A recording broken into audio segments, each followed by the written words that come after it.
最近一条汽车圈的重磅新闻刷爆了社交平台，奥迪决定不再坚持原定2033年全面停售燃油车的计划，未来10年还会继续生产燃油车型。你没听错，就是那个曾经高喊全面电动化的奥迪，现在来了个急转弯。这消息一出，不光震惊了很多奥迪车主和粉丝，也让整个汽车行业陷入深思，是不是纯电动等于未来的这条路走得太快了？我们先回顾一下奥迪之前的承诺。早在2021年，奥迪就宣布要在2026年停止推出新的燃油车型，并且计划在2033年彻底停产所有燃油车，全面转向纯电动。这在当时是相当激进的表态，甚至比奔驰、宝马还要激进。很多人以为奥迪这回铁了心，真要有改变，一刀切了。结果呢，才过了3年，态度180度大转弯。奥迪 CEO 高德诺亲口说，我们将更加灵活地调整电动化步伐。2033年不再是一个绝对的时间点，内燃机将继续存在，直到市场不再需要。一句话，之前说好的不做燃油车，现在变成了燃油车还是香，这不就是计划赶不上变化吗？那奥迪为啥突然松口了？一句话，现实太骨感了，撑不住了。来，我们按几个关键点来捋一捋。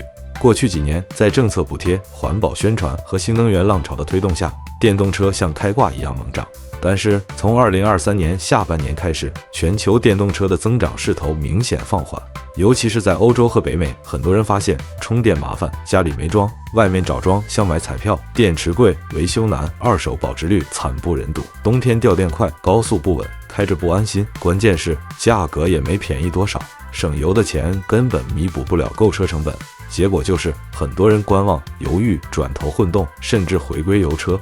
你看国内比亚迪、理想这些卖得风生水起，是因为他们对市场理解太深，油电混动加大空间加智能座舱，精准拿捏用户心理。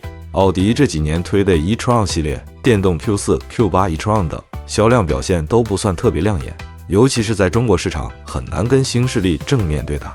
既然电车卖得不好，还不如回头看看老本行，燃油车毕竟卖了几十年，用户基础大，售后成熟，赚钱稳。咱们来看看奥迪的账本。2024年，奥迪的财报显示，营业利润下滑了接近40%，那是真金白银的亏。更严重的是，电动车那边根本撑不起利润，虽然叫好，但难叫座。关键是投资还没收回来。然后新平台成本高，电池采购价格波动大，整车软件开发进度慢， OTA 体验也比不上国产品牌。前不久，奥迪还宣布关闭比利时布鲁塞尔的工厂，并准备在全球裁员7500人，这可不是闹着玩的，是企业活下去的应急动作。所以说，纯电动车能不能挣钱，是奥迪管理层必须面对的难题。你可能会说，电动化不是欧洲政府硬推的吗？确实，过去几年欧盟喊得很猛，定了各种禁售时间表，2035年全面禁燃，碳排放零容忍。但现实比理想复杂得多。法国、德国这些老牌车市，民众反弹情绪越来越强。欧洲能源价格波动大，电价高，用户买电车意愿下降，充电桩建设严重滞后，一年能建几万根就算不错了。于是，欧盟现在也开始放风，可以接受某些低碳合成燃料的内燃机延迟淘汰。美国那边也是，有些州推迟了新能源占比强制要求。各国开始给传统燃油车留后路，不给汽车行业太大压力。这对奥迪来说就是信号，政策不逼你死，你可以慢慢来。虽然2033全面电动化这个口号撤了，但奥迪也不是要完全放弃新能源，而是开始油电双线并进。奥迪明确说了，像 A4、A6、Q5 这些老牌燃油车还会继续升级生产，尤其是在中国和欧洲，未来很可能加入48伏特轻混技术，排放更低，动力更顺，满足日益严苛的环保标准。特别是中国市场，奥迪绝不会轻易放弃。奥迪 A6L、Q5L、A4L 这些合资经典款依然是 BBA 3强中的销量支柱，只要有市场就继续卖。和丰田、本田一样，奥迪也准备发力插电混动，这种车型可以上绿牌，也能上高速，不依赖纯电桩，又能满足短途电动通勤、长途油车续航，非常适合过渡期使用。预计未来奥迪在 PHEV 这块会推更多款式，比如插电 A6、Q7， 甚至新款 Q3。